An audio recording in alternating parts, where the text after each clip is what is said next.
दोस्तों नमस्कार।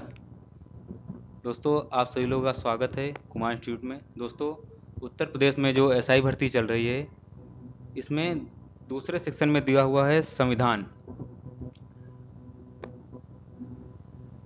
उसमें दिया हुआ संवैधानिक अनुसूचियां।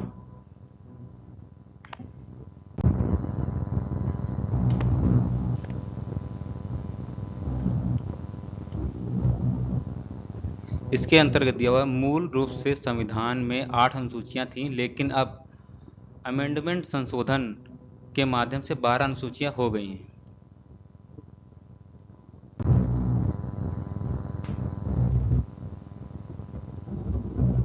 दोस्तों भारतीय संविधान की 12 अनुसूचियों के मुख्य विषय जो हैं, ये दिया हुआ है, जैसे देख सकते हैं आप लोग।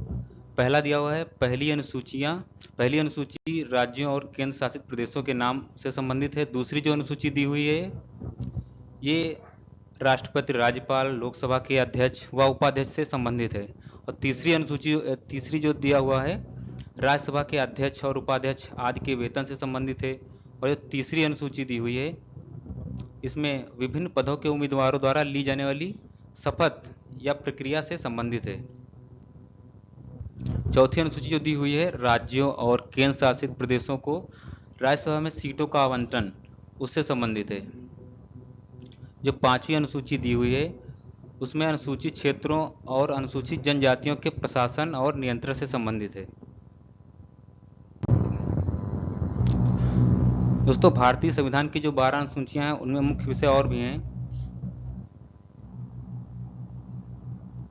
8वीं अनुसूची जो दी हुई है, इसमें विभिन्न भाषाओं से ये संबंधित है 8वीं अनुसूची। और जो 9वीं अनुसूची है, इसमें भूमि सुधार और जमींदारी उन्मूलन के से संबंधित कुछ राज्यों के विधानमंडल के अधिनियम और विनियमों की सूची, जिन्हें न्यायिक समीक्षा से बचाया गया है, उससे संबंधित है। जो 10वीं अनुसूची दी हुई है, ये दल बदल से संबंधित है, दल बदल विरोधी कानून से संबंधित है। 11वीं अनुसूची दी हुई है, पंचायत के प्रावधानों, शक्तियों और जिम्मेदारियों से संबंधित है। और जो अगली सूची है, इसी के अंतर्गत 11वीं अनुसूची के अंतर्गत 1992 में 73वें संशोधन अधिनियम द्वारा जोड़ी गई है।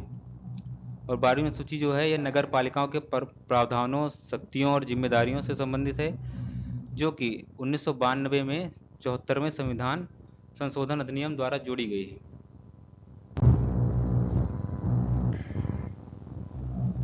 भारतीय संविधान की जो 12 अनुसूचियां, इसमें कुछ और भी मुख्य बिंदु दिए हुए हैं। जैसे कि छठी अनुसूची जो है, असम, मेघालय, त्रिपुरा और मिजोरम राज्यों के जनजातीय क्षेत्रों के प्रशासन से संबंधित है।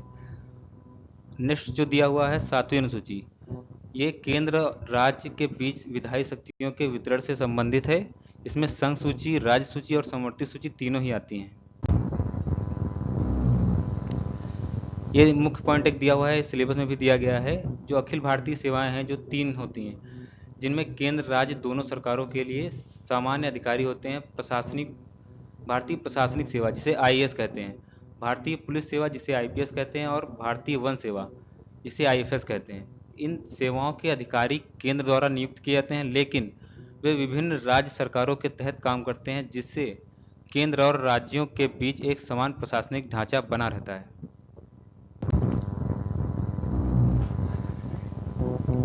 ये दिया हुआ है भारतीय प्रशासनिक सेवा, जो कि आईएएस जिसे कहते हैं, भारत की एक प्रमुख सिविल सेवा है। ये दूसरी सबसे बड़ी सेवा है भारतीय पुलिस सेवा, जिसे कहते हैं आईपीएस, पुलिस विभाग से जुड़ी एक अखिल भारतीय सेवा है। और तीसरा पॉइंट दिया हुआ है भारतीय वन सेवा, जिसे आईएफएस कहते हैं, वन विभाग से संबंधित है, इसे अखिल भारतीय सेवा कहते हैं।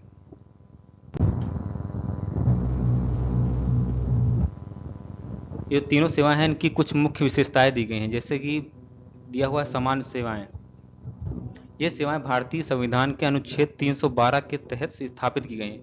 ये पॉइंट पूछ भी सकता है कि ये जो भारतीय सेवाएं हैं, अखिल भारतीय सेवाएं, ये किस अनुच्छेद के अंतर्गत आती हैं। 312 के तहत स्थापित की गई हैं और ये संघ तथा राज्य दोनों सरकारों के लिए काम करती हैं। दूसरा दिया हुआ है नियुक्त और तैनाती। उम्मीदवारों की भर्ती जो होती है, केंद्र सरकार द्वारा की जाती है, लेकिन उन्हें विभिन्न राज्य सरकारों के अधीन नियुक्त किया जा सकता है। अगला दिया हुआ संयुक्त प्रशासन। अखिल भारतीय सेवाओं का प्रशासन केंद्र और राज्य सरकारों द्वारा मिलकर किया जाता है।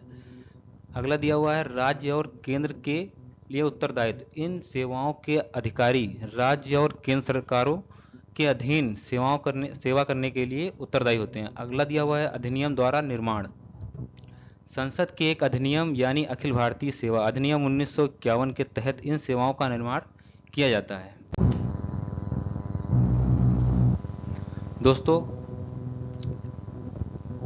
उत्तर प्रदेश एसआई की और वीडियो देखने के लिए चैनल को सब्सक्राइब कर लीजिएगा, और अगर आप चैनल पर नए हैं तो आप इसकी प्लेलिस्ट अगर आपको ढूंढना चाहें तो उत्तर प्रदेश यूपीएसआई 2025 कुमार सर करके आप सर्च कर लीजिएगा, आपको इसकी प्लेलिस्ट मिल जाएगी। इसमें और भी वीडियो उत्तर प्रदेश एसआई से संबंधित मिल जाएंगी। और अगर आप चैनल पर नए हैं तो सब्सक्राइब कर लीजिएगा और दोस्तों के साथ शेयर भी कर लीजिएगा। Thank you.